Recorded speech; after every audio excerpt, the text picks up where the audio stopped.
Bienvenue sur Contredire. Et pour rester informé, n'hésitez pas à liker, à partager, à vous abonner et à mettre la cloche.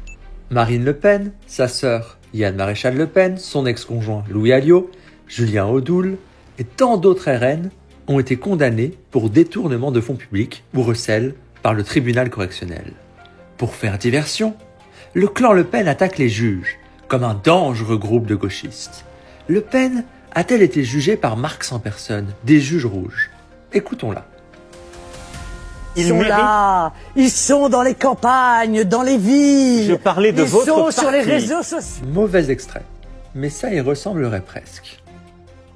Et l'intégralité de la rédaction de ce jugement est une folie. J'espère que les juristes vont se pencher sur la rédaction de ce jugement, qui est une folie, une folie. Le monde de la magistrature a la même origine sociale que Madame Le Pen et son château de Montretout. Massivement issu des classes sociales favorisées. Parents chefs d'entreprise, de professions libérales, intellectuels supérieurs ou cadres. L'émergence du mythe du juge rouge est directement liée à la peur méprisante de la démocratisation, de la féminisation et l'ouverture à des milieux plus modestes dans les années 70. Cela n'a même pas bouleversé les équilibres de classe. Il existe aussi un fantasme sur le pouvoir du syndicat de la magistrature. Simone Veil a été membre de ce syndic que la droite veut désormais interdire. Or, c'est le syndic revendiqué apolitique USM qui fait plus de 60% aux élections du Conseil supérieur de la magistrature. Il vaut mieux être à l'USM qu'au syndicat de la magistrature pour obtenir des responsabilités. Être contestataire dessert dans tous les milieux professionnels. Capitalisme oblige. Les juges sont surtout attachés à l'état de droit, ce qui dérange vraiment l'extrême droite, aspirant à l'arbitraire et profitant d'une droite qui lui court après. L'allié du RN, le dirigeant hongrois, Orbán, veut éliminer les juges enquêtant sur son clan, tout comme Trump. We have very bad judges, and these are judges that shouldn't be allowed. I think at a certain point you have to start looking at what do you do when you have a rogue judge. L'extrême droite veut une justice de l'arbitraire. Trump gracie le baron international de la drogue et libertarien Ulbricht, ses amis, mais il proclame la peine de mort pour les dealers mexicains. Trump gracie des soutiens antisémites notoires, condamnés pour des faits de violence, de haine, mais veut réprimer les mobilisations de groupes juifs progressistes pour la Palestine qu'il juge antisémites.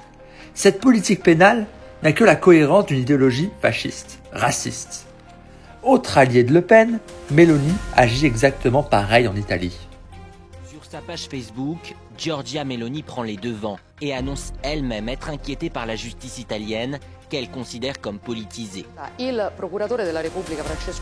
procureur de la République Francesco Luvoi, le même qui avait conduit le procès infructueux contre Matteo Salvini pour séquestration de personnes, vient de m'envoyer un avis de mise en examen pour complicité et détournement de fonds publics en relation avec le rapatriement du citoyen libyen Al-Masri. Les juges appliquent massivement la volonté du législateur, avec une marge d'interprétation très limitée.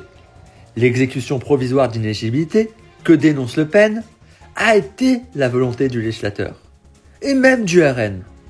Les juges se bornent à l'application du droit positif, des juges proches du syndicat de la magistrature à ceux du SM, à ceux nulle part. Le Pen se plaint d'être jugé comme n'importe quel justiciable. Pourtant, elle disait ça il y a peu de temps.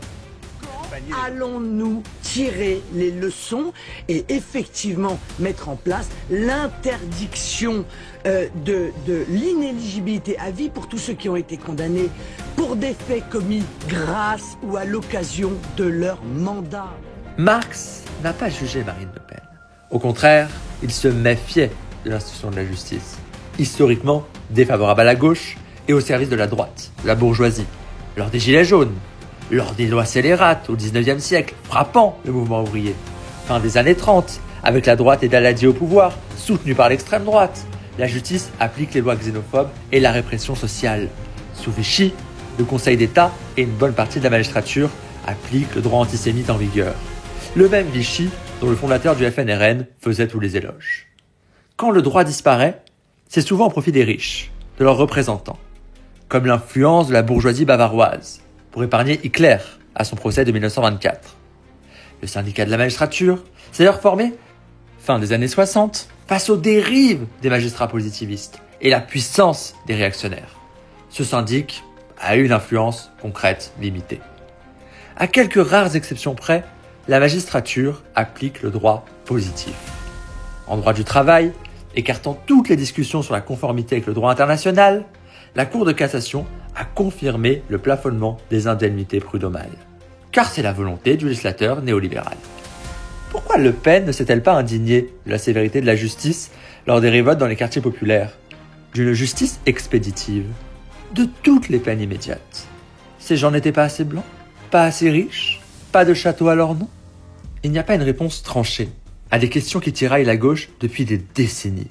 Le rapport à l'État, à la justice. Mais réfléchissons-y mardi à 18h. Merci de votre attention, merci d'avoir regardé la vidéo et à bientôt.